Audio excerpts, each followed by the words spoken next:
আল্লাহ তাআলা বললেন তোমার পিতা মাতার সঙ্গে সদ্ব্যবহার করো। তাহলে আমরা আজকে আমার মা, আজকে আমার বাপ বৃদ্ধাশ্রমে কেন যাচ্ছে? বৃদ্ধাশ্রমটা হলো কেন?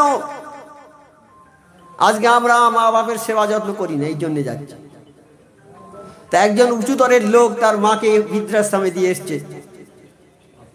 এসেছে, এসে 1 মাস হয়ে গেছে, আর যেতে পারে না, বারবার ফোন করছে, সময় পায় না, দুনিয়ার কাজের জন্য আর যেতে পারছে না। মায়েরা যখন বৃদ্ধ হয়ে যায়, বাপ মা যখন বৃদ্ধ হয়ে যায়, তখন ছেলেদের মতো মনোভাব হয় তারা এটা চায় সেটা চায় ছেলের কাছে। ছেলেকে ধৈর্য ধরতে হবে, তখন তার সেই ছেলেবেলার কথাটা মনে করতে হবে। তখন মনে করতে হবে যে ছেলেবেলা মা আমাকে কিভাবে লালন পালন করেছে। শীতের রাত ছেলেকে নিয়ে শুয়েছে মা পাশে, খানিক পরে পেশাব করে দিয়ে কাপড়টা ভিজিয়ে দিয়ে মা আবার কাপড় চেঞ্জ করে আবার পরে ছেলেকে নিয়ে শোয়ালো, আবার অন্যদিকে শোয়ালো, সেখানেও আবার পেশাব করে ভিজিয়ে দিয়ে এইবারে কাপড় পরিষ্কার করে মা বুকের উপরে শোয়ালো, সে বুকেও পেশাব করে দিয়ে এইবার শীতের রাত মা আবার কাপড় চোপড় পরিষ্কার করে ছেলেকে ভালো করে মুছিয়ে আবার কোলের মধ্যে নিয়ে শুয়ে। মা তো তাকে বাইরে বের করে দেয়নি, কোনো খারাপ কথা বলেছে কি? মা যে 10 মাস গর্ভে ধারণ করে রেখেছে, কত কষ্ট, সে কষ্টের কথা কি আমরা কেউ বুঝবো? আমরা কেউ বুঝবো না, কেউ বুঝতে পারবো না। সাপে যার কামড়েছে সেই বিষের জ্বালা সেই বুঝবে, যারে কামড়ায়নি সে বুঝবে না। যে ভিক্ষুক খিদের জ্বালায় ঘুরে বেড়ায় রাস্তায় রাস্তায়, খিদের জ্বালাটা সেই বুঝবে। যে ওই বড় বাড়িতে বসে শুয়ে আছে, খাওয়ার উপরে খাওয়া, পড়ার উপরে পড়া, সে বুঝতে পারবে খিদের জ্বালাটা? পারবে না। তা সেই রকম মা বাপকে খেদমত করতে হবে ভালো করে, তাদের সেবা যত্ন করতে হবে, তাদের প্রতি শব্দ করা যাবে না। আর ছোটবেলার কথাটা মনে করতে হবে তখন, যে মা আমাদের কিভাবে মানুষ করেছে। যে সন্তান তার মায়ের দিকে দয়ার দৃষ্টি দিয়ে, অর্থাৎ ভালোবাসার দৃষ্টি দিয়ে তাকায়, মাকে ভালোবাসে, মার দিকে চেয়ে হাসে, একটু ভালোভাবে তাকায় আর কি, মনে কোনো গ্লানি রাখে না, শান্তিপূর্ণভাবে মায়ের দিকে একবার তাকায়, আল্লাহ তাআলা তাকে প্রতি নজরের বিনিময়ে একটি মকবুল হজের সওয়াব দান করেন। শুধু চাইলে মায়ের দিকে একটা মকবুল হজের সওয়াব, ভালোবেসে চাইতে হবে। চাওয়াটা ভালোবাসার চাওয়া আর রাগান্বিত হয়ে চাওয়া দুটো তফাৎ আছে না? তাহলে ভালোবেসে যদি মায়ের দিকে একবার চাওয়া যায়, তাহলে একটা মকবুল হজের সওয়াব হবে। তা একটা মকবুল হজের সওয়াবের দাম কত? একবার মকবুল হজের সওয়াবের দাম হচ্ছে, যে সারা পৃথিবীর সম্পদ যদি দেওয়া হয়, একটা মকবুল হজের সমান দাম হবে না। এর মূল্যটা কি? এর একমাত্র মূল্য হলো জান্নাত। তাহলে মায়ের দিকে একবার চাইলে আমি জান্নাত পেয়ে যাব। একটা হজের সওয়াব পাওয়া মানে আমি জান্নাত পেয়ে গেলাম। সাহাবারা প্রশ্ন করে, আল্লাহর নবী, যদি মায়ের দিকে 100 বার চায় 100টা হজের সওয়াব পাবে। তাহলে হজটা কোথায় আছে? আমার মায়ের পায়ের তলায় হচ্ছে হজ, জান্নাত। মায়ের পায়ের তলায় হচ্ছে জান্নাত।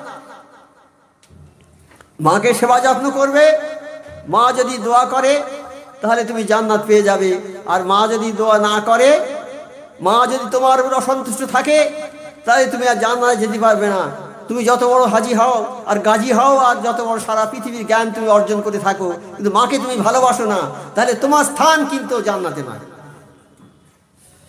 আমরা আজকে ইয়ং সমাজ, আমরা যারা আছি, আমি সবার উদ্দেশ্যে বলছি, যে মা যাদের এখন বেঁচে আছে তাদের জান্নাতের, মা বাপ যাদের বেঁচে আছে তাদের জান্নাতের 2টো দরজা খোলা আছে, আর জাহান্নামের 2টো দরজা খোলা আছে। আল্লাহ নবীর কাছে গিয়ে একজন লোক, নবী সাল্লাল্লাহু আলাইহি ওয়াসাল্লামের কাছে গিয়ে একজন লোক বললে, হে আল্লাহ নবী, মা বাপের সম্বন্ধে কোনো কথা বলুন, কিছু উপদেশ দিন। আল্লাহ নবী সাল্লাল্লাহু আলাইহি ওয়াসাল্লাম বললেন, তোমার মা এবং তোমার আব্বা উভয়ই তোমাদের জান্নাত, আর উভয়ই তোমাদের দোজখ। যদি তোমরা মা বাপের খেদমত করো, তাদের খুশি করতে পারো, তাহলে তোমাদের জন্য জান্নাত, আর তাদেরকে যদি খুশি করতে না পারো, তোমাদের জন্য জাহান্নাম। তাহলে মা বাপের জন্যে আমরা জান্নাত পেয়ে যাব তাদের সেবা যত্ন যদি করি।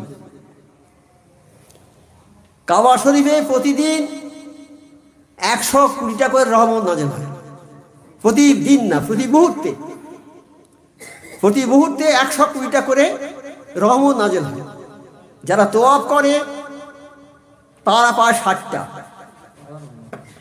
আর যারা নামাজ পড়ে তারা পায় 40টা, আর যারা শুধু দেখে কাবা শরীফের দিকে 20টা দেখবে। আর যারা মায়ের দিকে দেয়, নজর দেয়, চায়, তারা একটা হজের সওয়াব। তাহলে বলুন কত মায়ের সম্মান কত বেশি। সেই মা বাপ আজ আমাদের সংসারে নেই, আমাদের সংসার থেকে এই বার্ধক্য বৃদ্ধাশ্রমে চলে গেছে। তাই আগেই বলছিলাম না, একজন ভদ্রলোক তার মাকে নিয়ে বৃদ্ধাশ্রমে দিয়ে এসছে 1 মাস হয়ে গেছে, আর যায় না, কাজের তাগিদে আর যেতে পারে না। বৃদ্ধাশ্রম থেকে অনেকবার ফোন করেছে, আসতে পারে না। তখন শেষবেলা খুব কড়া করে ফোন করেছে যে তুমি একবার এসো, তোমার মা মৃত্যু মুখে পতিত, মরে যায় কি আজ মরে যায় কি কাল মরে যায়, তুমি একবার দেখে যাও অন্তত। এই কথাটা শুনে তখন চলে এসেছে। যখন এসেছে মা ছেলের হাতটা ধরে বললে, বাবা এতবার ফোন করেছি, তুমি আসার সময় পাওনি, আজকে এসেছো, ভালো হয়েছে বাবা। তা তুমি এক কাজ করো, এই আমার মাথার উপর যে পাখাটা আছে এইটা চেঞ্জ করে দাও। তোর মা তুমি তো মরে যাবে, তা পাখাটা চেঞ্জ করে কি করবো? বলে, হ্যাঁ বাবা, পাখাটা চেঞ্জ করে কি করবে? আমি তো মরে যাব, কিন্তু তোমার তো আসতে হবে এইখানে, তুমি তো এয়ার কন্ডিশন ঘরে থাকো, তো পাখার বাতাস না হলে তোমার ঘুম আসে না। তুমি যখন এখানে আসবে তখন পাখাটা যদি এই পাখাই থাকে তাহলে তোমার ঘুম হবে না বাবা, তুমি যাতে শান্তিতে থাকো এখানে এসে, সেই জন্য বলছি পাখাটা চেঞ্জ করে দিয়ে। তাহলে দেখুন মার মুখ থেকে যে কথা বললো ও কথা অক্ষরে অক্ষরে ফলে যাবে। হজে যখন মানুষরা যায় গাঁঠি বেঁধে, বলে হজে গাঁঠি বাঁধার সঙ্গে সঙ্গে আল্লাহ ওই বান্দার জীবনের সমস্ত গুনাহ মাফ করে দেয়। যখন যায় ইবলিস তখন বলে, খুব খুশি হয় যে এরা হজে যাচ্ছে, আমার কথা পালন করবে। ইবলিসের কথা কি? অহংকারী কথা। আমি হজ করতে যাব, লোকে আমাকে বড় হাজি বলবে, আমি দান করব, লোকে আমাকে বড় দানি বলবে। এই হচ্ছে ইবলিসের কথা। ইবলিস মনে করে যারা হজে যাচ্ছে এরা মনে করবে যে আমরা হজ করতে যাচ্ছি, লোকে আমাদের বড় হাজি বলবে, এই জন্য যাচ্ছি। তাহলে ইবলিস খুশি হয়ে যাবে। কিন্তু যখন তারা বলে, হে আল্লাহ, তোমার উদ্দেশ্যে যাচ্ছি আমরা হজ করতে, আমাদের জীবন, আমাদের নামাজ, আমাদের হজ, আমাদের যাবতীয় সব কিছু আল্লাহ তোমারই জন্য, যখন এই কথা তারা বলে, ইবলিস তখন তার কোমর ভেঙে যায়, সে দুঃখে মানে কাঁদতে থাকে সব সময়। আর যেমন আরাফাতের ময়দানে হাজি ভাইরা বসে আল্লাহর কাছে, হে আল্লাহ, আমরা তো দুনিয়ার সব কিছু ছেড়ে তোমার কাছে এসেছি, আল্লাহ তুমি কোথায়? এই বলে আহাজারি গিরিজারি করে কাঁদে। তখন শয়তান মাথা চুল ছিঁড়তে থাকে আর বলে, হে তখন বলে, যাদেরকে আমি একদম দোজখী করে দেব বলে চিহ্নিত করে রেখেছিলাম, আজকে আরাফাতের ময়দানে এসে তারা জান্নাতি হয়ে গেল সব। তা সেই শয়তান হচ্ছে আমাদের চিরশত্রু। আমার আল্লাহ বললেন, হে নবী, তুমি দুঃখিত হবে না, তোমার উম্মতদের আমি নবীর দরজা দেবো, তারপর দুনিয়া থেকে তুলে নেব। আমার নবীর উম্মতের মধ্যে নবীর দরজা প্রাপ্ত লোক থাকবে, নবী আর আসবে না, কিন্তু তার দরজাওয়ালা মানুষ থাকবে, এবং এরা যা কাজ করবে সেই নবীওয়ালা কাজ করবে। যেমন আমার মুর্শিদ বলেছে, যদি তুমি একটা ওজিফার কাগজ কাউকে দাও, তুমি একটা নবীর কাজ করলে, 1,24,000 পয়গম্বরের কাজ করলে তুমি, তাহলে আমরা পয়গম্বর হবে না আর, কিন্তু পয়গম্বরের কাজ করলে যে নেকি পাওয়া যেত সেই নেকির হকদার আমরা হয়ে যাব। তাহলে আল্লাহ পাক আমাদের জন্য কত সুন্দর ব্যবস্থা করে রেখেছে, খুব সুন্দর ব্যবস্থা করে রেখেছে। এখানে যে তোমার রব নির্দেশ দিলেন, যে আয়াতের প্রথম 23 নম্বর আয়াত, যেটা তোমার রব নির্দেশ, তোমার রব মানে আমাদের রব, আমাদের আল্লাহ কি নির্দেশ দিচ্ছেন? তিনি তাকে ছাড়া আর কারো ইবাদত করবে না, তাকে ছাড়া আর কারো ইবাদত করবে না। আল্লাহ ছাড়া ইবাদত কারো করা যাবে কি? তাহলে অংশীদার হয়ে যাবে, শিরক হয়ে যাবে।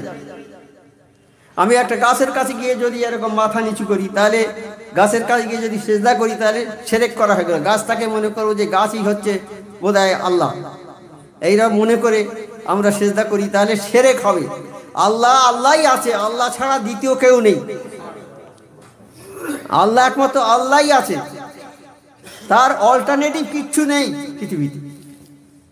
তা সেই আল্লাহর ইবাদত করতে হবে। কেন করবো? আল্লাহ আমাদের সৃষ্টিকর্তা, আমাদের পালন কর্তা, রেজেক দাতা। আমাদের জন্য এই পৃথিবী, আসমান, জমিন, চাঁদ, সূর্য, মাটি সমস্ত কিছু সৃষ্টি করেছে মানুষের জন্য। আর আল্লাহ বলেছে আমি তোমাদের সৃষ্টি করেছি একমাত্র আমার ইবাদত করবে। আর তাই মানুষ আল্লাহর ইবাদত করবে, এই জন্য আল্লাহ এই মানুষকে আমাদের সৃষ্টি করে দিয়েছে। আর ইবাদত করতে গেলে আমাদের তো অনেক কিছু দরকার হবে, যা দরকার আছে আল্লাহ সব দিয়েছে। কোনটা দেয়নি বলে? সব দিয়েছে। থাকা, খাওয়া, থাকার জন্য এই মাটিটাকে এইটা বিছানা করে, সমস্ত পৃথিবীর মাটিটা হচ্ছে বিছানা, আল্লাহর বিছানা। আর আসমান হচ্ছে সেই ছাদ, ঘরের ছাদ। তাহলে আমাদের থাকার কি অসুবিধা আছে? খাওয়ার কোনো অসুবিধা? যখন যে মরশুম আছে, গরমের সময় গরমের উপযোগী খাবার, শীতের মরশুমে শীতের উপযোগী খাবার, যখন যেটা আমাদের প্রয়োজন তখন তা সেই রকম ভাবে আমাদের খাবার দিয়েছে। মায়ের পেট থেকে যে শিশুরা বেরোবে তাদের খাবার আল্লাহ মায়ের বুকে রেখে দিয়েছে, জমা করে রেখেছে আমাদের খাওয়ার জন্য। তাদের দাঁত থাকবে না, তারা কি খাবে? দুধ খাবে তারা। তারপরে আল্লাহর মতো জ্ঞানী আছে নাকি? কেউ আছে? সমস্ত জ্ঞান, পৃথিবীর যত জ্ঞান, সমস্ত জ্ঞানকে 100 ভাগ করে তার একটা ভাগ দিয়েছে পৃথিবীতে। আর সব 99 ভাগ আমরা আল্লাহর কাছে আছে। আর সেই 1 ভাগ জ্ঞান নিয়ে আমরা মানে দুনিয়ার মোটা ঝেঁকে নিচ্ছি। আসমান জমিন সব জায়গায় আমরা তল্লাশি করে বেড়াচ্ছি। আসমান জমিন যেন আমাদের বিচরণ ভূমি হয়ে গেছে। এখনো অনেকে মনে করছে যে চাঁদে গিয়ে চাষ করব, ওখানে গিয়ে ওই মুখ গ্রহে গিয়ে চাষ করব। সবই আল্লাহর মেহেরবানি, সব কিছু আছে। আল্লাহ কিছু কিছু দেখাচ্ছেন আমাদের, সে আল্লাহর শক্তিতে আমরা যাচ্ছি। যে বৈজ্ঞানিক একজন আবিষ্কার করছে, সে আল্লাহর শক্তিতে আবিষ্কার করছে, তার নিজের কোনো শক্তি নেই। মানুষ কিছুই করতে পারে না। আমরা একটা গল্প পড়েছিলাম, ইংরেজি গল্প, নেচার অ্যান্ড সায়েন্স। তাতে বলেছে ম্যান ক্যান ডু নাথিং। মানুষ কিছুই করতে পারে না, একমাত্র করার ক্ষমতা হচ্ছে আমার আল্লাহর। তুমি যত বড় বৈজ্ঞানিক হও, যত বড় সাহিত্যিক হও, যত বড় ডাক্তার হও, একটা ধূলিকণা সৃষ্টি করার ক্ষমতা তোমার নেই। সৃষ্টি করার ক্ষমতা আছে আমার আল্লাহর। সেই জন্য আমরা আল্লাহর ইবাদত করব, আল্লাহর করবো, ইবাদত করবো। ইবাদত বন্দেগী করতে হবে আল্লাহর। নামাজ আল্লাহ করতে হবে, নামাজ সিজদা করতে হবে আল্লাহর কাছে। আর অন্য কারো কাছে সিজদা করা যাবে না, মাথা নিচু করা যাবে না, একমাত্র আল্লাহর ইবাদত করতে হবে। আর সেই সঙ্গে আল্লাহ কি বললেন?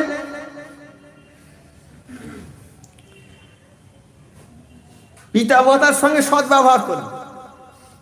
দেখুন, আল্লাহকে ইত্তেবা করার, আল্লাহকে মানার পরে আল্লাহ বলছে তোমার পিতা মাতার সঙ্গে ভালো ব্যবহার করবে।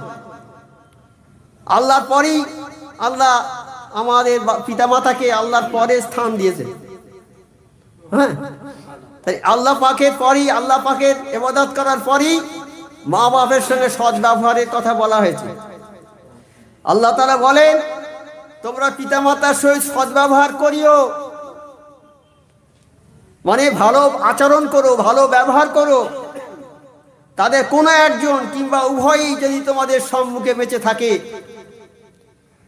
বৃদ্ধ অবস্থায় যদি পতিত হয় তারা, সেই সময় তাদের যদি কিছু করার ক্ষমতা না থাকে, আর থাকে না তাদের কোনো কিছু করার, তখন তারা ওই ছেলের ওপর নির্ভরশীল হয়। যেমন আমরা ছোটবেলায় সন্তান প্রসব হওয়ার পর আমরা নির্ভরশীল ছিল মায়ের উপরে।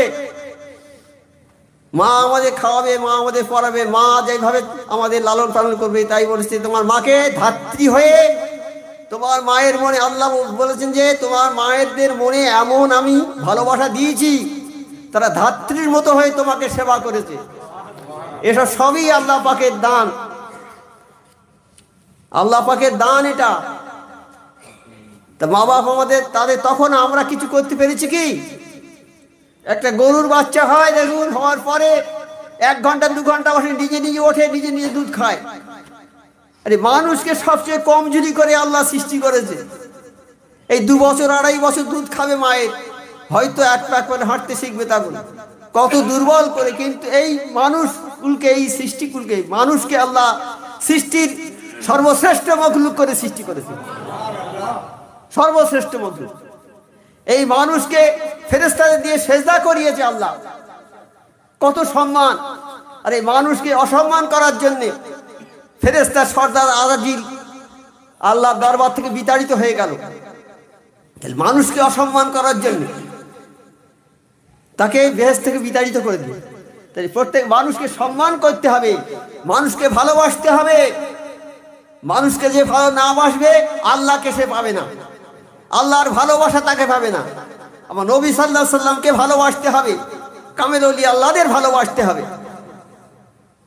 হযরত ওমর ফারুক রাদিয়াল্লাহু তাআলাকে জিজ্ঞেস করছেন, হে ওমর, তুমি আমাকে কেমন ভালোবাসো? আমার নবী পাক সাল্লাল্লাহু আলাইহি সাল্লাম বলছেন, বলে আমি ভালোবাসি আমার ধন সম্পদ ছেলে মেয়ে বিবেচনা অপেক্ষা আপনাকে ভালোবাসি, কিন্তু আমার জানের চেয়ে আপনাকে ভালোবাসতে পারিনি। বলে, ওমর, তোমার ঈমানটা এখন পাকা হয়নি।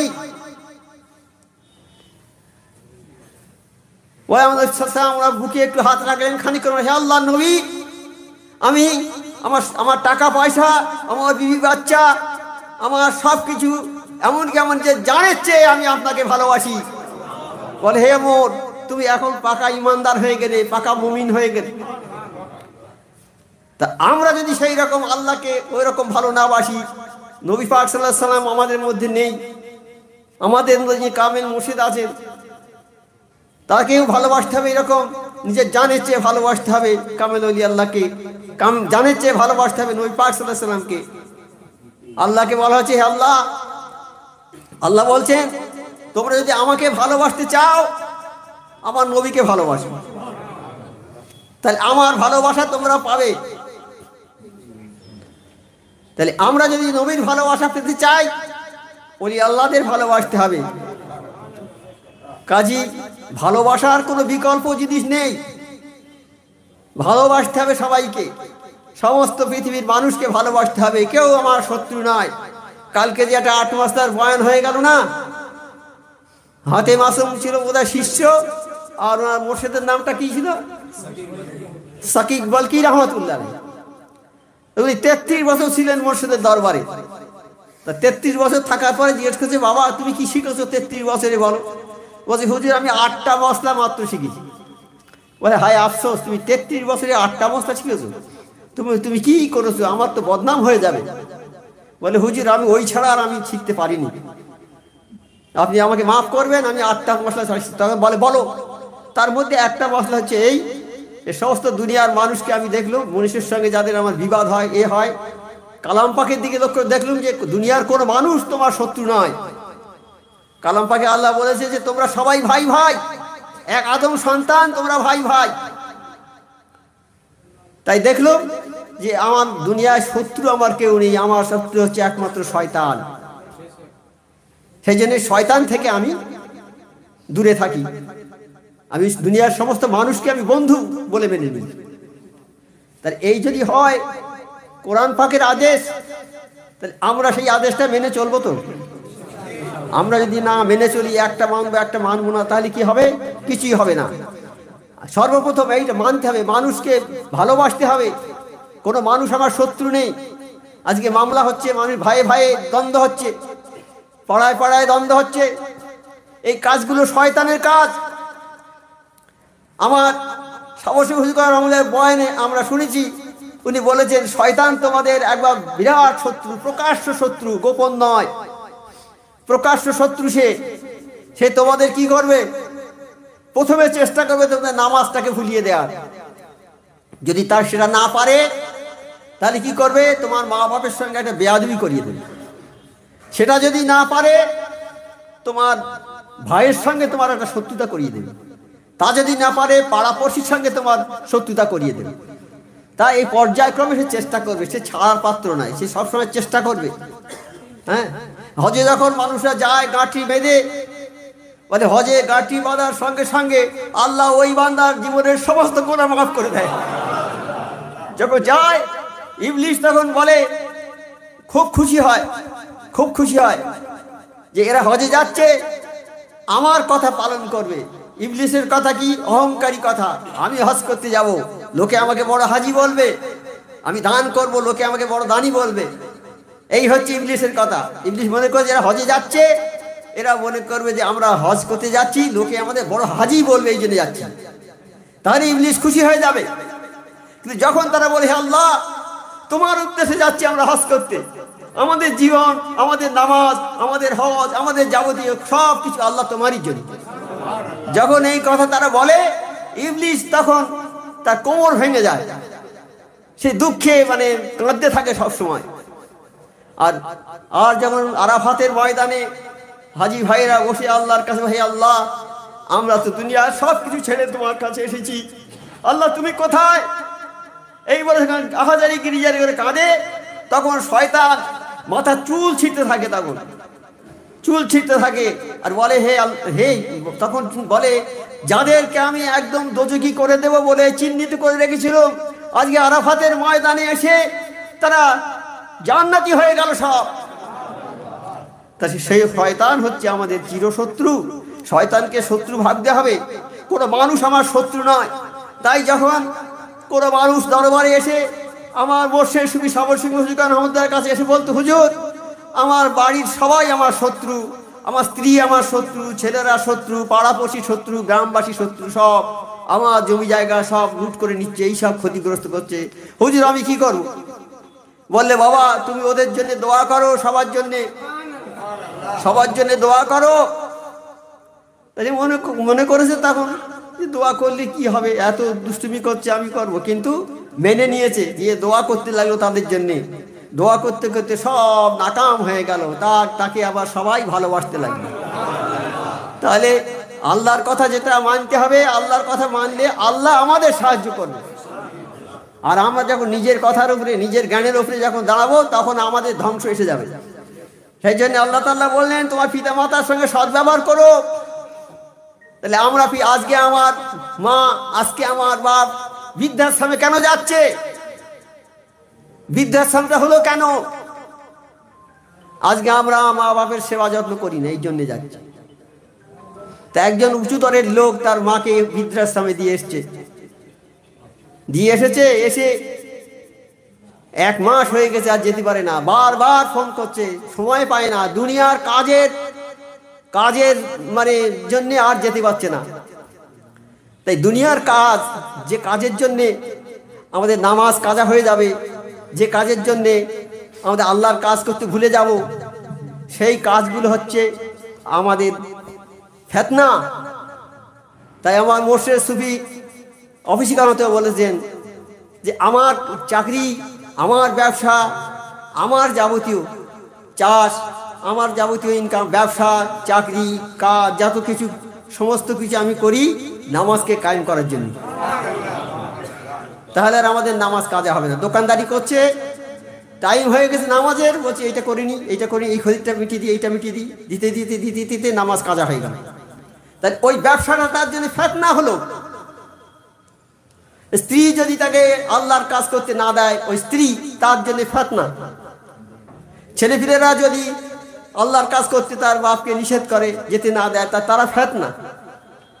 তাহলে যে জিনিসটা আল্লাহর কাজ করতে সাহায্য করে, তারা হচ্ছে আল্লাহর রহমতের জিনিস সব। যে স্ত্রী তার স্বামীকে আল্লাহর কাজ করতে সাহায্য করে, সেই নারীটা দুনিয়ার সম্পদ নয়, সেটা বেহেশতের সম্পদ। তাই নারীদের মর্যাদা কত! আবার খারাপ নারী হলে তার অসম্মান, তার জন্যে জাহান্নাম। সেই মা বাপকে সেবা করতে হবে। যখন মা বাপ বৃদ্ধ হয়ে যাবে, বৃদ্ধ অবস্থায় তাদের সামনে শব্দ করতে পারবে না।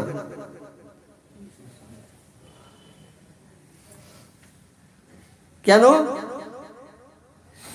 যখন তোমার মনে ওইভাবে হবে যে মা এত বাপ মা এত এ করছে আমার সঙ্গে এ করছে, এটা দাও সেটা দাও করছে, বৃদ্ধ বয়সে মায়েরা যখন বৃদ্ধ হয়ে যায়, বাপ মা যখন বৃদ্ধ হয়ে যায়, তখন ছেলেদের মতো মনোভাব হয় তাদের।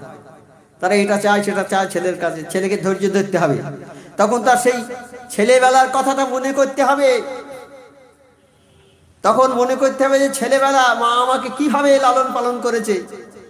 শীতের রাত ছেলেকে নিয়ে শুয়েছে মা পাশে, খানিক পরে পেশাব করে দিয়ে কাপড়টা ভিজিয়ে দিয়ে মা আবার কাপড় চেঞ্জ করে আবার পরে ছেলেকে নিয়ে শোয়ালো, আবার অন্যদিকে শোয়ালো, সেখানেও আবার পেশাব করে ভিজিয়ে দিয়ে এইবারে কাপড় পরিষ্কার করে মা বুকের উপরে শোয়ালো, সে বুকেও পেশাব করে দিয়ে এইবার শীতের রাত মা আবার কাপড় চোপড় পরিষ্কার করে ছেলেকে ভালো করে মুছিয়ে আবার কোলের মধ্যে নিয়ে শুয়ে।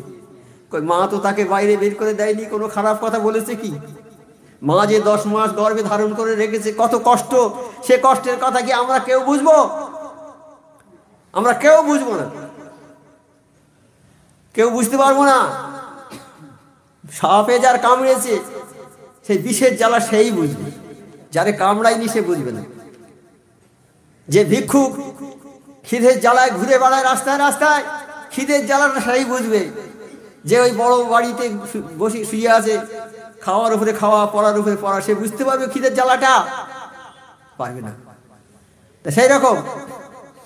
সেই রকম মা বাপকে খেদমত করতে হবে ভালো করে, তাদের সেবা যত্ন করতে হবে, তাদের প্রতি শব্দ করা যাবে না।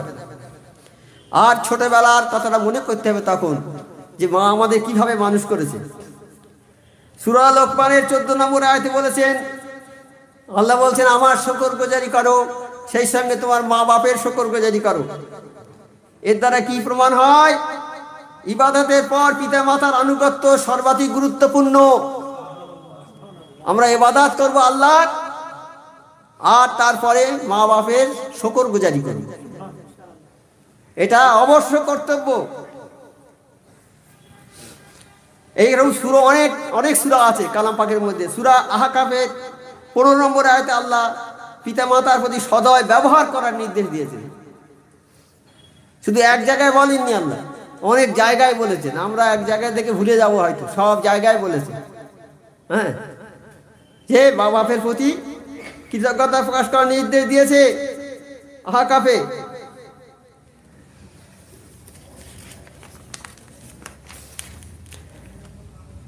পিতামাতা সম্বন্ধে কয়েকটা হাদিস। আব্দুল্লাহ ইবনে মাসউদ রাদিয়াল্লাহু তাআলা রাসূল সাল্লাল্লাহু আলাইহি ওয়াসাল্লামকে প্রশ্ন করলেন, কোন আমল আল্লাহর কাছে বেশি প্রিয়? আমরা যে নামাজ পড়ি, নামাজ রোজা হজ যাকাত, এগুলো ওজিফা, এগুলো তো আমল সব। তা কোন আমল সবচেয়ে প্রিয় আল্লাহর কাছে? রাসূল সাল্লাল্লাহু আলাইহি ওয়াসাল্লাম বললেন সময় মতো সালাত আদায় করা। রাসূল সাল্লাল্লাহু আলাইহি ওয়াসাল্লাম বলেন কি? সময় মতো নামাজ আদায় করা। আর তারপরে তিনি বললেন তারপর কোন কাজটা? তিনি বললেন পিতামাতার সাথে সৎ ব্যবহার করা। তিনি বলেন তারপর তিনি বললেন আল্লাহর পথে জিহাদ করা। আরো একটা হাদিস আছে, হযরত ইবনে আব্বাস রাদিয়াল্লাহু তাআলা বর্ণিত, নবী করিম সাল্লাল্লাহু আলাইহি ওয়াসাল্লাম বলেছেন, যে নেককার সন্তান তার পিতামাতার প্রতি দয়ার নজরে তাকায়। বুঝতে পারছেন তো কথাগুলো? যে সন্তান তার মায়ের দিকে দয়ার দৃষ্টি দিয়ে, অর্থাৎ ভালোবাসার দৃষ্টি দিয়ে তাকায়, মাকে ভালোবাসে, মার দিকে চেয়ে হাসে, একটু মানে ভালোভাবে তাকায় আর কি, মনে কোনো গ্লানি রাখে না, শান্তিপূর্ণভাবে মায়ের দিকে একবার তাকায়, আল্লাহ তাআলা তাকে প্রতি নজরের বিনিময়ে একটি মকবুল হজের সওয়াব দান করেন। শুধু চাইলে মায়ের দিকে একটা মকবুল হজের সওয়াব, মানে ভালোবেসে চাইতে হবে। চাওয়াটা ভালোবাসার চাওয়া আর রাগান্বিত হয়ে চাওয়া দুটো তফাৎ আছে না? তাহলে ভালোবেসে যদি মায়ের দিকে একবার চাওয়া যায় তাহলে একটা মকবুল হজের সওয়াব হবে। তা একটা মকবুল হজের সওয়াবের দাম কত? একবার মকবুল হজের সওয়াবের দাম হচ্ছে যে সারা পৃথিবীর সম্পদ যদি দেয়া হয় একটা মকবুল হজের সমান দাম হবে না। এর মূল্যটা কি? এর একমাত্র মূল্য হলো জান্নাত। তাহলে মায়ের দিকে একবার চাইলে আমি জান্নাত পেয়ে যাব। একটা হজের সওয়াব পাওয়া মানে আমি জান্নাত পেয়ে গেলাম। সাহাবারা প্রশ্ন করে, আল্লাহর নবী যদি মায়ের দিকে 100 বার চায় 100টা হজের সওয়াব পাবে, তাহলে হজটা কোথায় আছে? আমার মায়ের পায়ের তলায় হচ্ছে হজ, জান্নাত। মায়ের পায়ের তলায় হচ্ছে জান্নাত। মাকে সেবা যত্ন করবে, মা যদি দোয়া করে তাহলে তুমি জান্নাত পেয়ে যাবে। আর মা যদি দোয়া না করে, মা যদি তোমার উপর অসন্তুষ্ট থাকে, তাহলে তুমি আর জান্নাতে যেতে পারবে না। তুমি যত বড় হাজি হও আর গাজী হও আর যত বড় সারা পৃথিবীর জ্ঞান তুমি অর্জন করে থাকো, কিন্তু মাকে তুমি ভালোবাসো না, তাহলে তোমার স্থান কিন্তু জান্নাতে নয়।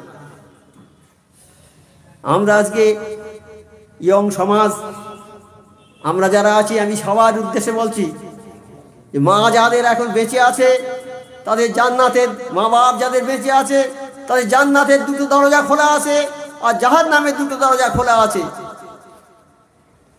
আল্লাহ নবীর কাছে গিয়ে একজন লোক, নবী সাল্লাল্লাহু আলাইহি ওয়াসাল্লামের কাছে গিয়ে একজন লোক বললে, হে আল্লাহ নবী, মা বাপের সম্বন্ধে কোনো কথা বলুন, কিছু উপদেশ দিন। আল্লাহ নবী সাল্লাল্লাহু আলাইহি ওয়াসাল্লাম বললেন, তোমার মা এবং তোমার আব্বা উভয়ই তোমাদের জান্নাত আর উভয়ই তোমাদের দোজখ। যদি তোমরা মা বাপের খেদমত করো, তাদের খুশি করতে পারো, তাহলে তোমাদের জন্য জান্নাত, আর তাদেরকে যদি খুশি করতে না পারো তোমাদের জন্য জাহান্নাম।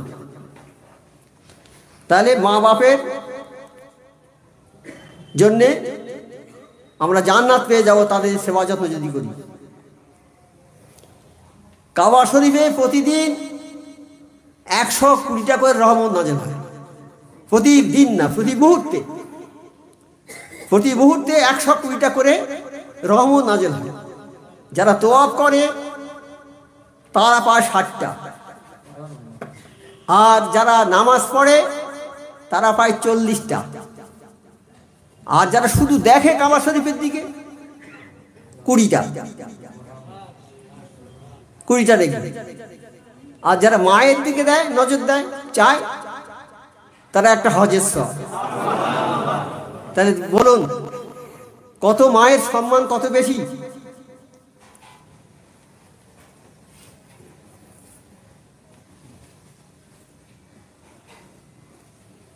একজন লোক এসে নবী পাক সাল্লাল্লাহু আলাইহি ওয়াসাল্লামের কাছে এসে বললেন যে আমি জিহাদে যাব। আমার নবী পাক সাল্লাল্লাহু আলাইহি ওয়াসাল্লাম, তোমার মা বেঁচে আছে? তো বলছে হ্যাঁ আছে। তুমি মায়ের সেবা করো কি? তোমাকে জেহাদে যেতে হবে না, তুমি মায়ের সেবা করবে, জেহাদের চেয়ে বেশি নেকি তুমি অর্জন করবে। তাহলে মা বাপটা কি আছে, সেই মা বাপকে আমরা সবাই শ্রদ্ধা সম্মান করব। আল্লাহ যেন আমাদের সবাইকে তৌফিক দেয় মা বাপের সেবা যত্ন করার। এই মা বাপের একজন লোক, সে হজে যাবে, সে বলছে সে হজে যাবে, হজের সব ঠিকঠাক হয়েছে, সারা গ্রামের লোকের কাছে গিয়ে বলছে, হে ভাই, আমি যদি কোনো অন্যায় করে থাকি আমাকে মাফ করুন। হজের আগে আমরা যাই যারা, তারা এটা করি তো। যদি আমার কোনো দোষ থাকে, কারো অন্যায় করেছি, কারো মনে কষ্ট দিয়েছি, কারো মনে কোনো ইমানদার লোকের মনে কষ্ট দিয়ে কেউ যদি মারা যায়, তওবা না করে, তার কাছে ক্ষমা না চেয়ে মারা যায়, সে জান্নাতে যেতে পারবে না, ক্ষমা চেয়ে যেতে হবে। তাই হজে যাওয়ার সময় অনেকে যা যা তার ছেলে মেয়ে যারা আছে প্রত্যেকে সম্পত্তি বুঝিয়ে ঠিক করে দিয়ে যায়, পাড়াপড়শির কাছে ক্ষমা চেয়ে যায়, কেউ কোনো টাকা পয়সা পাবে কিনা যদি পায় তাও দিয়ে যায়, সব মিটিয়ে দিয়ে হজে যায়। সবাইকে বলে এসে মাকে বলছে, মা আমি তো হজে যাব, তা আমার পারমিশন দাও, অনুমতি দাও মা। মা বলছে, বাবা আমি তো তোর যাওয়ার অনেক আগে থেকে হজে যাওয়ার জন্য আমি চিন্তা করে রেখেছি। মা উঠতে পারে না, চলতে পারে না। ছেলে বলল, আলহামদুলিল্লাহ মা, তুমি যখন নিয়ত করেছো তোমাকে নিয়েই আমি হজে যাব। কি করলো, পিঠে বেঁধে নিয়ে চলে গেল হজে। মাকে পিঠে বেঁধে নিয়ে হজে চলে গেল, হজ করে এলো। হজে যারা গিয়েছেন তারা তো জানেন, হজে গিয়ে সাফা ইয়েতে তোয়াফ করতে হয়, তারপর সাফা মারওয়ায় দৌড়িতে হয়, মিনাতে গিয়ে কাঁকড় মারতে হয়, মানে খুব পরিশ্রমের কাজ আছে হজে। কিন্তু ওই ছেলে মাকে পিঠে নিয়ে সব কাজ করেছে। হজ শেষে ফিরে এসে আবার নবী পাক সাল্লাল্লাহু আলাইহি ওয়াসাল্লামের কাছে গিয়ে বলছি, আল্লাহর নবী, আমি মাকে নিয়ে এইভাবে হজ করে এসেছি, আমি মায়ের কিছু ঋণ শোধ করতে পেরেছি কি? বললেন, না বাবা, তুমি মায়ের এক ফোঁটা দুধের ঋণ শোধ করতে পারোনি। তাহলে মা বাপ কি জিনিস আছে? সেই মা বাপ আজ আমাদের সংসারে নেই, আমাদের সংসার থেকে এই বার্ধক্য বৃদ্ধাশ্রমে চলে গেছে। তাই আগেই বলছিলাম না, একজন ভদ্রলোক তার মাকে নিয়ে বৃদ্ধাশ্রমে দিয়ে এসছে 1 মাস হয়ে গেছে, আর যায় না, কাজের তাগিদে আর যেতে পারে না। বৃদ্ধাশ্রম থেকে অনেকবার ফোন করেছে, আসতে পারে না। তখন শেষবেলা খুব কড়া করে ফোন করেছে যে তুমি একবার এসো, তোমার মা মৃত্যু মুখে পতিত, মরে যায় কি আজ মরে যায় কি কাল মরে যায়, তুমি একবার দেখে যাও অন্তত। এই কথাটা শুনে তখন চলে এসছে। যখন এসেছে, মা ছেলের হাতটা ধরে বললে, বাবা, এতবার ফোন করেছি, তুমি আসার সময় পাওনি, আজকে এসেছো, ভালো হয়েছে বাবা। তা তুমি এক কাজ করো, এই আমার মাথার উপর যে পাখাটা আছে এইটা চেঞ্জ করে দাও। তোর মা, তুমি তো মরে যাবে, তা পাখাটা চেঞ্জ করে কি করবো? বলে, হ্যাঁ বাবা, পাখাটা চেঞ্জ করে কি করবে? আমি তো মরে যাবো, কিন্তু তোমার তো আসতে হবে এইখানে, তুমি তো এয়ার কন্ডিশন ঘরে থাকো, তো পাখার বাতাস না হলে তোমার ঘুম আসে না। তুমি যখন এখানে আসবে তখন পাখাটা যদি এই পাখাই থাকে তাহলে তোমার ঘুম হবে না বাবা, তুমি যাতে শান্তিতে থাকো এখানে এসে, সেই জন্য বলছি পাখাটা চেঞ্জ করে দিয়ে।